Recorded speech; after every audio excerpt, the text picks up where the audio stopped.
सॅटर्डेला आम्ही कुठेतरी फिरायला जातोच नेहमी. सो आज प्लॅन केला होता मी, माझ्या भावाने आणि आम्ही माहीमला जायचं. स्टेप इनमध्ये आम्ही हॉटेलमध्ये बसलो होतो. खूप काही खाल्लं. मंचुरियन, प्रॉन, पाया सूप, मटन टिक्का, हे प्रॉन चीज लॉलीपॉप खूप सारं खाल्लं.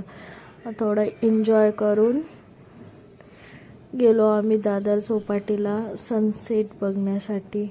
खूप मजा आली. फोटोज वगैरे काढले मस्त. बसलो थोडा वेळ आणि मग निघालो आम्ही. कीर्ती कॉलेजच्या वडापावच्या इथे खूप गर्दी होती. एक वडापाव खाल्ला आणि त्याच्यानंतर घरी आलो. बाय.